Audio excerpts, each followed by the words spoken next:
안녕하세요. 오늘도 저희 채널을 찾아주신 모든 분들께 진심으로 감사드립니다. 이야기 시작하기 전 구독과 좋아요 부탁드립니다. 감사합니다. 남편의 동생은 침대에서 나를 거칠게 밀어붙였다. 이러면 안 되는 걸 알지만 나는 거절할 수 없었다. 나에게 별 관심도 없는 남편. 하지만 그는 달랐다. 호기심 가득한 그의 눈빛에 나는 알 수 없는 자극을 느꼈다. 동생의 물건은 남편과는 비교도 할 수 없었다. 그의 물건이 내 안으로 들어오는 순간 나도 모르게 새어나오는 나의 신음을 참을 수가 없었다. 손으로 내 입을 틀어막았지만 손가락 틈 사이로 계속 새어나오고 있었다. 그는 나를 아래로 내려보고 만족스러운 듯 웃고 있었다. 수치심이 들었지만 오히려 그게 나를 더 자극시켰다. 온몸에 소름이 돋고 지금까지 느껴보지 못했던 오르가즘을 느꼈다. 위에서 나를 내려보는 그의 눈과 내 눈이 마주치는 순간 나는 알 수 없는 오르가즘을 다시 한번 느꼈다. 그렇게 우리는 다시는 돌아올 수 없는 강을 건넜다. 남편이 갑작스레 출장을 가던 날 나는 그저 평범한 일주일이 지나가겠거니 생각했다. 그런데 이상하게도 그날따라 집안 공기가 텅 빈 것처럼 느껴졌다. 남편이 떠나고 난 뒤의 침대, 남편의 옷 냄새, 아무도 없는 거실의 정적이 오히려 내 마음을 불편하게 만들었다. 그리고 그날 늦은 저녁 초인종이 울렸다. 문을 열자 남편의 동생이 서 있었다.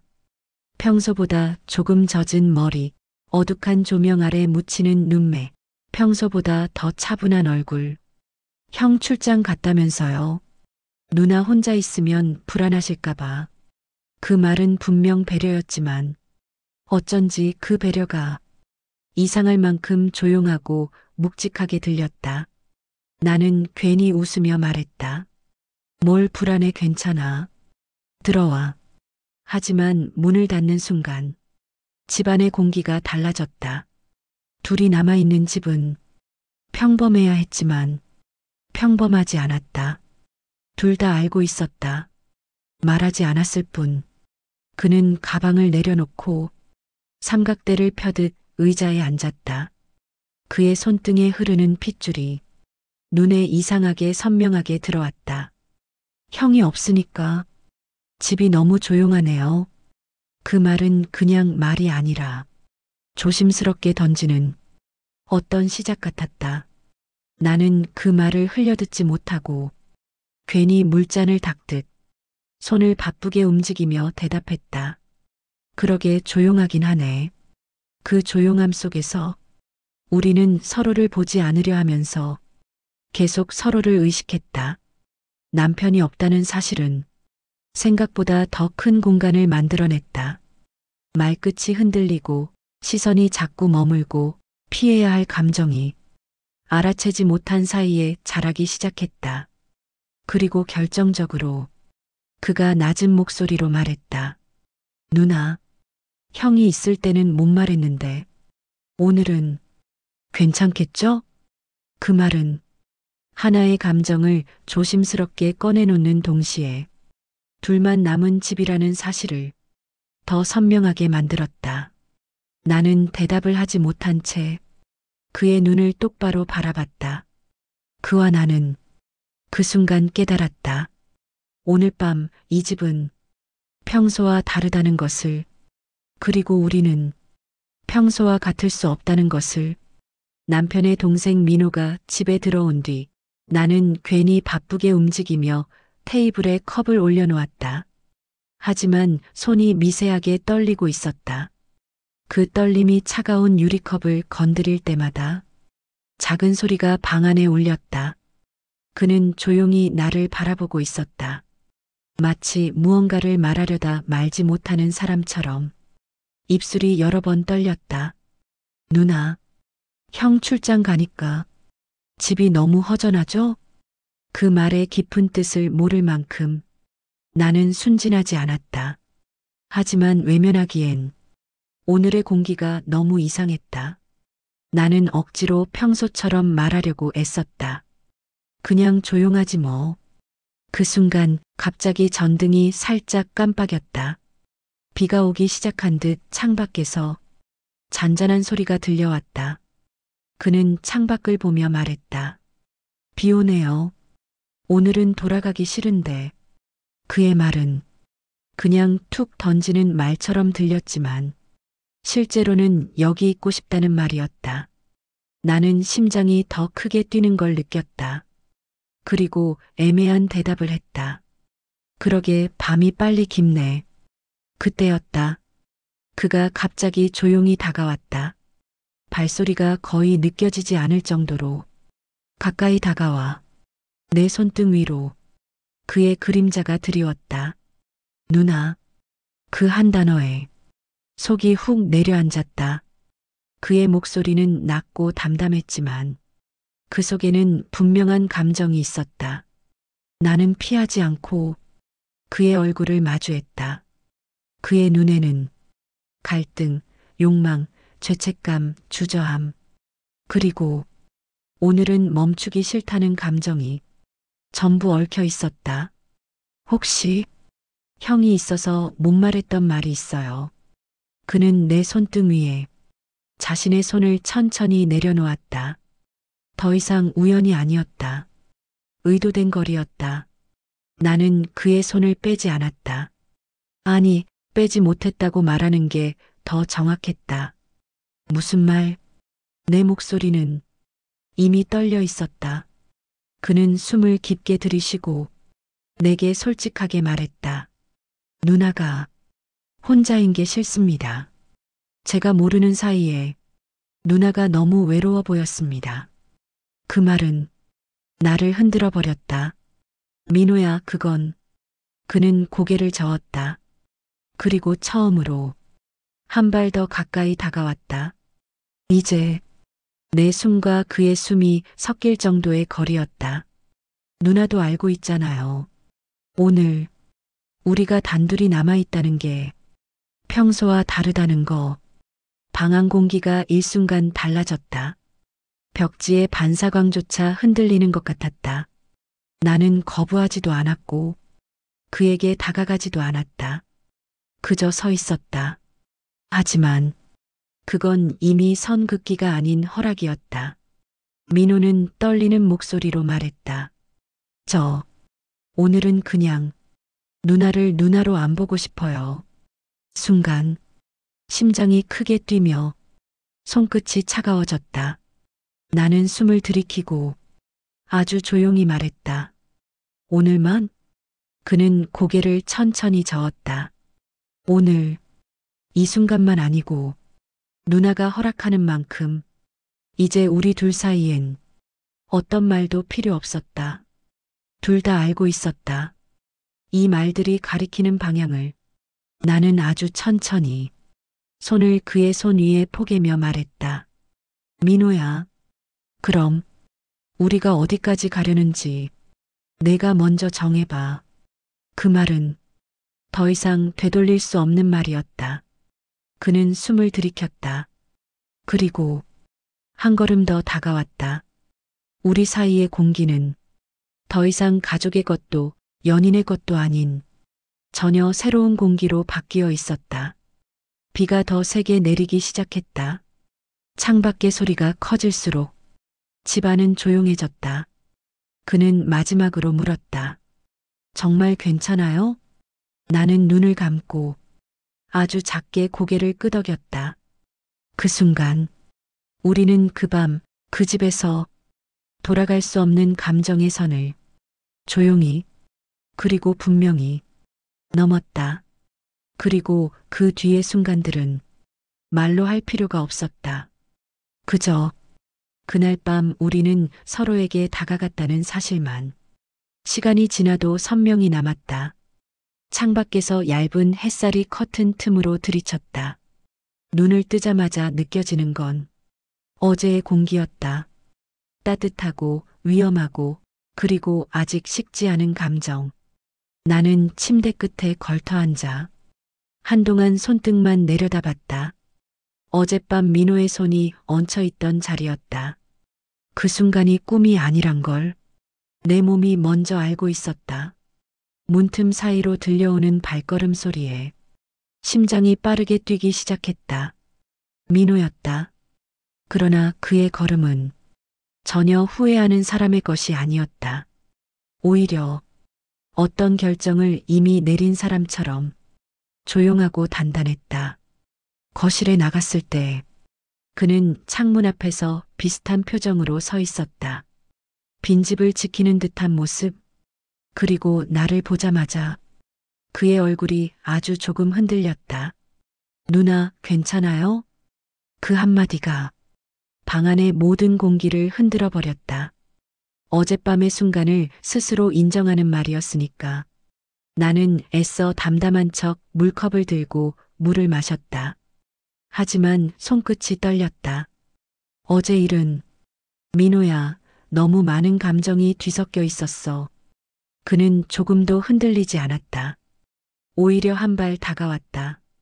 그가 가까이 다가오는 순간 숨이 자연스럽게 짧아졌다. 저는 후회하지 않아요. 나는 물컵을 내려놓다가 손을 놓칠 뻔했다. 민호야, 그건. 그 말이 끝나기도 전에 휴대폰이 울렸다. 남편이었다. 그 이름이 화면에 뜨는 순간 피가 머리에서 싹 빠지는 기분이었다. 민호도 그 화면을 보았다. 그의 눈빛이 아주 조금 단단해지며 굳었다. 나는 떨리는 손으로 전화를 받았다. 여보, 잘 왔어? 남편의 목소리는 평소처럼 편안했다. 세상 모든 위험에서 멀리 떨어져 있는 사람처럼. 응, 잘 도착했지. 근데 집은? 잘 잤어? 그 질문에 숨이 턱 막혔다. 나는 아무렇지 않은 척 웃으며 말했다. 응, 잘 잤어. 그 말과 동시에 민호가 나를 바라봤다. 그 눈빛은 정말 그렇게 말해야 하는지 묻는 눈빛이었다. 나도 그를 바라봤다. 그리고 전화를 끊었다. 전화를 끝내가는 순간 방 안 공기는 완전히 뒤집혔다. 민호가 천천히 걸어와 식탁에 손을 짚고 말했다. 누나는 지금 아무렇지 않게 말했네요. 나는 말문이 막혔다. 그게 어떻게 말하길 바랐어? 민호는 나를 향해 한 발 더 다가왔다. 이제 그와 나의 거리는 생각보다 훨씬 가까웠다. 어제 일이 그냥 없던 일도 아닌데 그렇게 말하는 누나 보니까 숨이 막혀요. 그의 목소리는 분노도 아니고 질투도 아니고 그냥 진심이었다. 그런데 그 진심이 나를 벼랑 끝으로 밀어붙였다. 민호야, 우린 무슨 말을 해도 현실이 어떻든 저는 누나를 포기할 생각 없습니다. 그 말은 분명한 선택이었다. 나는 숨을 길게 내쉬고 그를 바라봤다. 민호야, 내가 나를 선택하면 넌 형에게 잘못하는 거야. 그는 조금도 흔들리지 않았다. 그럼 누나는요? 어젯밤 나를 선택한 건 누나는 아니었나요? 그 질문이 내 심장을 정확히 찌르는 것 같았다. 침묵은 오히려 어떤 대답보다 확실했다. 그는 그 침묵을 내 감정의 고백으로 받아들인 듯했다. 그러고는 말했다. 누나, 저 오늘 집에 안 갈 겁니다. 심장이 멈춘 듯했다. 왜? 그는 시선을 피하지 않고 말했다. 누나 혼자 이 감정 버티게 안 할 거예요. 어차피 우리는 이미 선을 넘었잖아요. 그 말은 어제의 모든 순간을 인정하는 말이었다. 그리고 동시에 앞으로 도망칠 수 없다는 선언이기도 했다. 나는 그 순간 깨달았다. 민호의 감정은 일시적인 충동이 아니었다. 그는 단 한 번도 나를 가볍게 생각한 적이 없었다. 그는 이제 완전히 나에게 마음을 내준 상태였다. 이 감정이 어디로 향하든 우리는 이제 서로의 선택을 피할 수 없는 사이가 되어버렸다. 그날 아침 우리는 어젯밤보다 더 깊은 금기를 천천히 그러나 확실하게 밟아 들어가고 있었다. 민호는 소파 끝에 앉아 두 손을 깍지 낀 채 고개를 숙이고 있었다. 그 모습은 어제의 혼란스러움과는 전혀 달랐다. 단단했고 결심한 사람의 눈빛이었다. 나는 그를 바라보며 이 관계를 끊어야 한다는 이성과 절대 끊지 못할 것 같은 감정이 서로 부딪혀 갈라지는 느낌을 받았다. 민호야, 어제 일은 그냥 내 말을 끊듯 그는 고개를 들었다. 그 눈빛은 날카롭지 않았지만 이상하게 강하게 박혔다. 누나, 계속 어제는 실수였다고 말하려는 거죠? 나는 말을 잇지 못했다. 침묵이 가장 솔직한 대답이 되어버렸다. 그 침묵을 본 민호는 손등 위로 힘을 주며 말했다.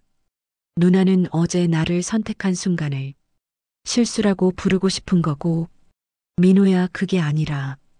그럼 뭐예요? 그는 내 쪽으로 한 걸음 다가왔다. 발걸음 하나하나가 방 안의 공기를 흔들었다. 누나는 어젯밤 나를 밀어내지 않았어요. 오히려 정신없이 받아줬어요. 그 말은 비난이 아니었다. 그저 사실을 확인하는 목소리였다. 나는 숨을 깊게 들이켰다. 감정을 숨기려고 애썼지만 민호는 이미 알고 있었다. 그는 가까이 와서 내 눈높이에 맞추듯 고개를 숙였다. 누나, 우리 이미 돌아가기 어려운 곳에 와 있어요. 그 순간 초인종이 울렸다. 나는 온몸이 굳어버렸다. 심장이 그 자리에서 멈추는 것 같았다. 민호도 얼굴이 굳었다. 그러나 나와는 완전히 다른 표정이었다. 그의 얼굴에는 두려움보다 책임감에 가까운 묘하게 단단해진 결심이 있었다. 누나, 앉아 있어요. 제가 볼게요. 아니, 나는 반사적으로 그의 손목을 잡았다. 그 순간 손목에 닿은 그의 체온이 심장 깊은 곳까지 전해져 더 큰 혼란을 일으켰다. 그는 내가 잡은 손을 내려다보며 조용히 속삭였다. 누나도 무섭죠? 형일까봐. 나는 말없이 고개만 끄덕였다. 초인종이 한 번 더 울렸다. 짧고 날카롭게. 내 손은 여전히 그의 손목을 붙잡고 있었다. 민호는 그 손을 천천히 감싸주며 말했다. 누나, 형이면 제가 책임질게요. 그 말은 무모했지만 그 무모함 속에 분명한 감정이 들어 있었다. 나는 떨리는 목소리로 물었다. 민호야, 내가 뭘 책임져? 그는 숨을 깊게 들이쉬고 말했다. 누나를 선택한 사람으로서 책임져요. 누나 혼자 감당하게 안 할 거예요. 그 순간 초인종이 아니라 전화벨이 울렸다. 남편이었다. 숨이 턱 막혔다. 나는 민호의 손에서 빠르게 손을 떼며 전화기를 들었다. 여보. 남편의 목소리는 평범했고 아무것도 모르는 사람의 목소리였다. 오늘 일정이 조금 바뀌어서 내일 밤에 들어갈 것 같아. 그 말을 듣는 순간 전신이 차가워지고 어딘가에서 또 다른 열이 올라왔다. 내일 밤이라니. 우리에겐 하루가 더 생긴 것이다. 그리고 그 하루는 지옥처럼 길 수도 천국처럼 짧을 수도 있었다. 전화를 끊자 민호가 천천히 다가왔다. 그의 표정은 더 깊어져 있었다. 누나, 이제 우리 진짜로 숨길 시간도 도망칠 시간도 없어요. 나는 떨리는 목소리로 속삭였다. 그럼 우린 어떻게 해야 해? 민호는 내 손을 마주 잡았다. 이번에는 내가 피하지 않았다. 정말 끝내고 싶으면 지금 말해요. 지금이면 돌아갈 수 있을지도 몰라요. 그 말은 나를 자유롭게 하는 말이었지만 동시에 가장 잔인한 말이기도 했다. 왜냐하면 나는 이미 알고 있었기 때문이다. 나는 민호에게서 멀어질 준비가 전혀 되어 있지 않다는 것을. 나는 눈을 감았다. 온몸이 떨리고 숨이 깊어지고 방 안의 공기가 달라졌다. 민호야. 내가 그의 이름을 부르는 순간 그는 기다리던 듯 숨을 들이켰다.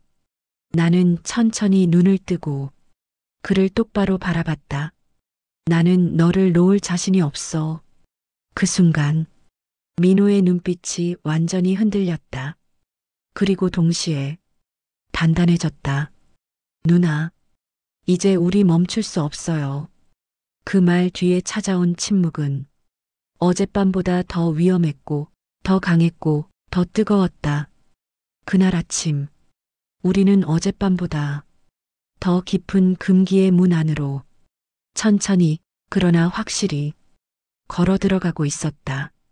민호는 소파에 앉아 있었지만 그의 표정은 더 이상 동생도 가족도 아니었다. 어젯밤의 여파인지 오늘 아침의 혼란 때문인지 아니면 아까 내가 놓을 자신이 없다고 말한 때문인지 그의 눈빛은 단단하고 깊었다. 누나, 우리가 이렇게 된 이유가 뭔지 알아요? 그는 조용한 목소리로 말했다. 하지만 그 속은 폭풍처럼 흔들리고 있었다. 누나는 계속 혼자였어요. 형 옆에 있어도 나와 있어도 누나는 누구에게도 기대지 않았어요. 그 말이 너무 정확해서 숨이 턱 막혔다. 민호야, 그건 아니에요. 누나는 늘 강한 척하고 아무렇지 않은 척하고 형이 바쁘면 그냥 혼자 버티고 누구에게도 힘든 티를 안 냈어요. 그는 무릎 위에서 허벅지로 손끝을 덮으며 말했다. 나는 그게 너무 아팠어요. 그 말은 단순한 고백이 아니었다. 감정의 밑바닥이었다. 나는 입술을 떨며 말했다. 그래도 넌 나한테 그러면 안 돼. 그럼 누나는요? 그가 바로 받아쳤다. 누나는 나에게 그러면 안 되는 거 아니에요? 그 순간 둘 사이의 공기가 칼날처럼 팽팽하게 긴장됐다. 민호야, 너 지금 나한테 누나. 그는 흔들림 없는 목소리로 말했다. 우린 어젯밤 서로에게 감정을 준 거예요. 그걸 부정하면 더 아파요.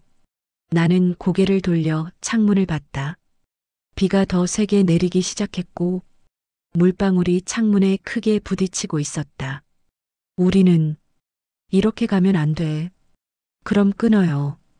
민호가 낮게 말했다. 누나가 원하면 끊을게요. 나는 말이 나오지 않았다. 끊고 형이 돌아오면 다시 평범하게 살아요. 아무 일도 없던 것처럼. 그 말은 확실히 나를 살릴 말이었다. 그런데 그의 목소리가 떨렸다. 누나 눈을 보면 그럴 수 없는 걸 내가 먼저 알아요. 나는 고개를 들지 못했다.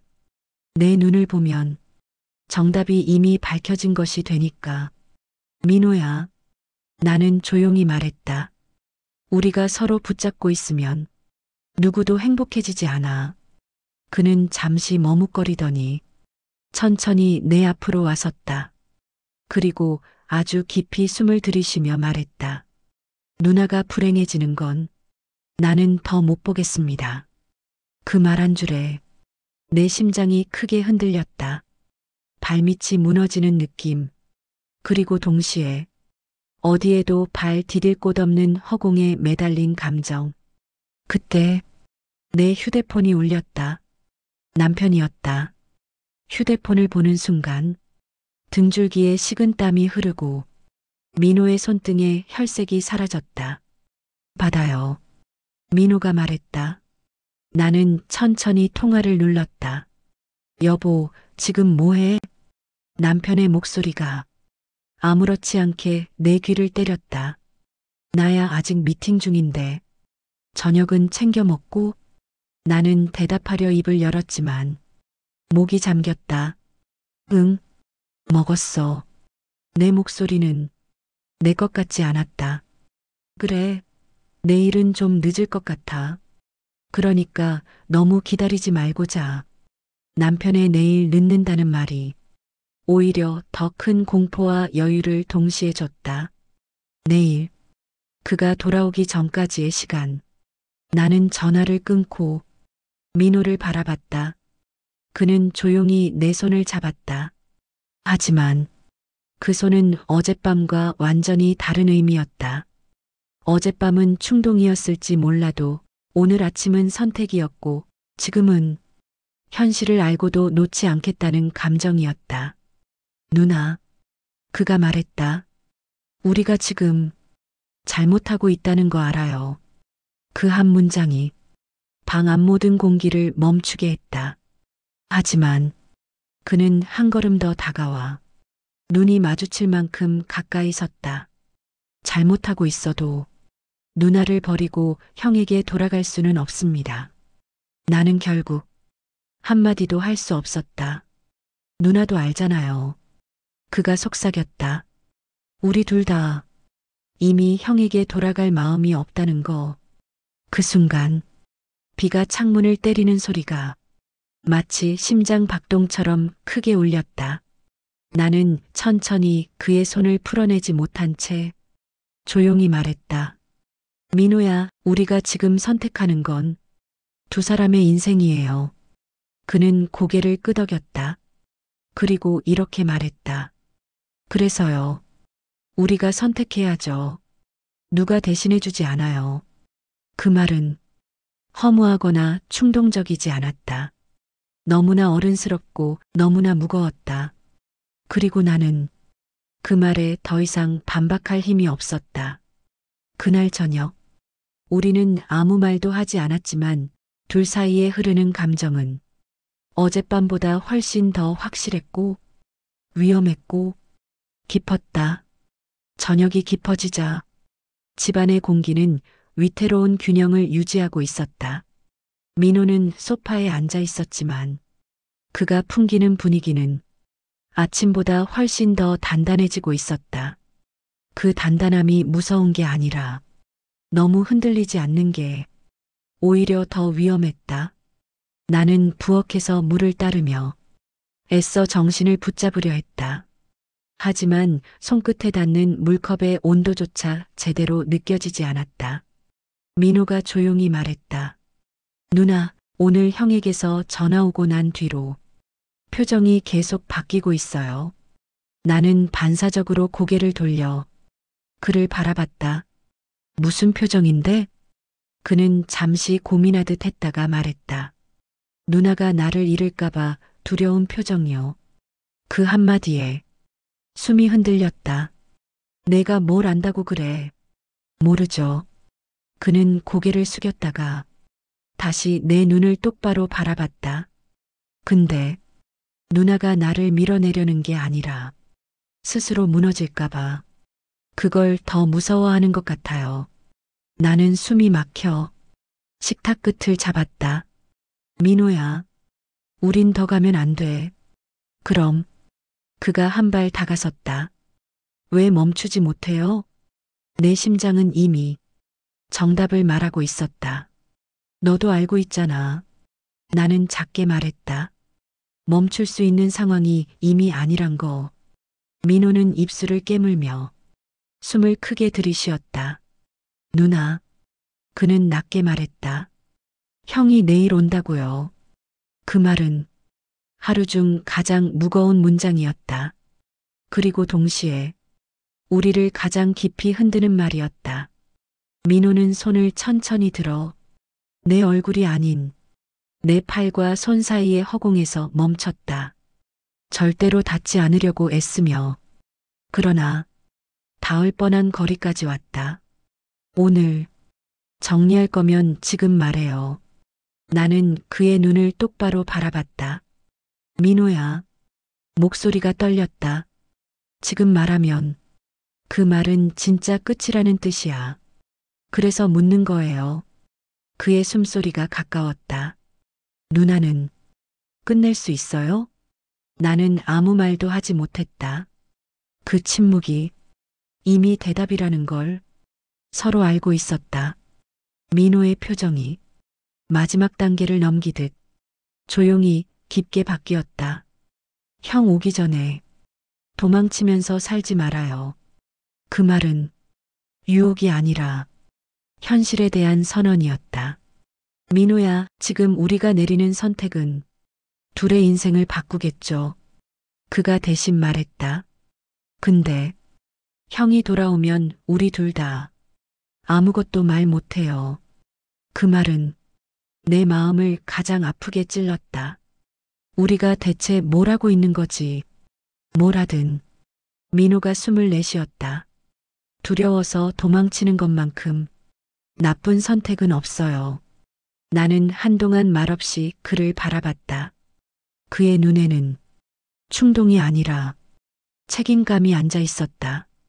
그리고 나도 똑같이 알고 있었다. 우리는 이미 이 감정을 없던 일로 만들 수 없는 지점까지 와 있었다. 비는 더 세게 내렸고 집안은 더 조용해졌고 내일 돌아올 남편의 발자국 소리가 멀리서부터 크게 울리는 것만 같았다. 민호가 마지막으로 말했다. 누나, 우리가 선택해야 할 시간, 지금입니다. 나는 그 말에 대답하지 않았다.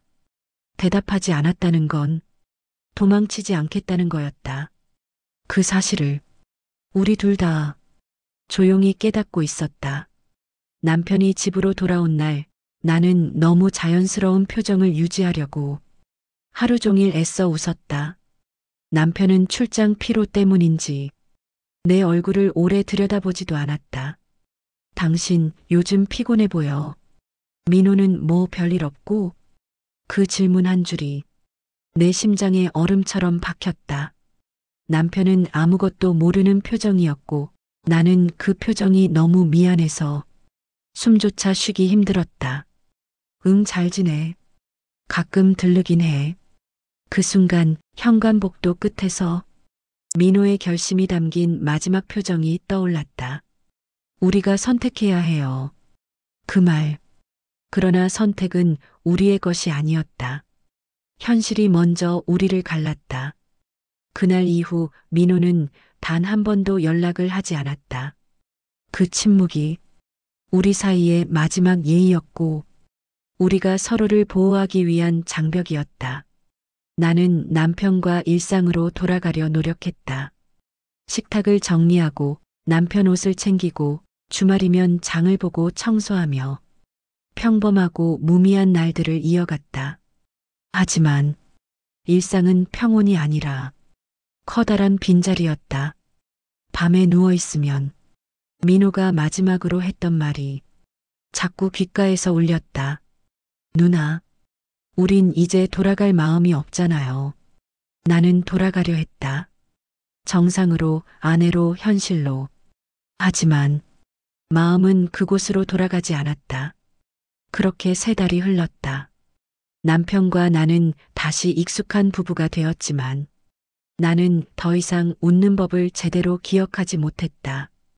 가끔 혼자 말없이 앉아 있으면 민호의 표정이 떠올라 눈물이 차오를 때도 있었다. 어느 날 남편이 오랜만에 해외 출장을 나갔다. 집은 오랜만에 적막했고 나는 괜히 창밖을 오래 바라보았다. 그때 문자가 왔다. 번호는 저장되어 있지 않았지만 나는 단 0.1초 만에 그가 누구인지 알았다. 누나, 요즘은 잘 지내요? 숨이 멎었다. 손끝이 차갑게 떨렸다. 나는 답장을 하지 않았다.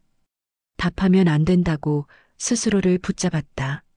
하지만 가슴은 이미 답을 하고 있었다. 잘 지낸다고 말할 수 없겠지. 누나는 2번째 문자가 왔다. 그 문장은 내가 숨겨둔 마음을 그대로 훔쳐가는 말이었다. 나는 손을 입가에 가져가며 눈을 감았다. 민호야. 조용히 이름을 부르자 밤 공기가 달라 보였다. 그리고 3번째 문자가 도착했다. 나 여기 있어요. 누나 집 앞. 오라는 뜻 아니에요. 그냥 오늘 누나 얼굴이 보고 싶어서 멀리서라도. 그 문장을 읽는 순간 내 안에서 뭔가 무너지고 동시에 되살아났다. 나는 천천히 일어나 창문으로 다가갔다. 커튼을 아주 조금 열었다. 가로등 아래 서 있는 한 남자가 보였다. 고개를 숙인 채 손을 주머니에 넣고 눈에 띄지 않기 위해 조용히 기댄 모습. 나는 입술을 꽉 깨물었다. 끝났다고 생각했다. 하지만 끝나지 않았다. 나는 한참 동안 그를 바라보다 조용히 창문에서 물러났다. 그리고 결국 현관으로 향했다. 문고리를 잡는 내 손이 심하게 떨렸다. 문을 열면 우리는 다시 돌이킬 수 없는 선택을 하게 될까? 아니면 그저 조용히 스쳐 지나갈까? 그 답을 나는 아직 알 수 없었다. 하지만 확실한 건 하나였다. 나는 더 이상 도망치지 않을 것이다. 문을 천천히 열었다. 차가운 밤 공기가 내 뺨을 스쳤다. 그리고 가로등 아래에 서 있던 민호가 고개를 들었다. 그의 눈빛은 3달 전 마지막 순간과 조금도 다르지 않았다. 그 순간 나는 알았다. 우리 이야기는 여기서 끝나지 않는다는 걸. 이야기가 즐거우셨다면 구독과 좋아요, 댓글 부탁드립니다. 저에게는 큰 힘이 됩니다. 감사합니다. 행복하세요.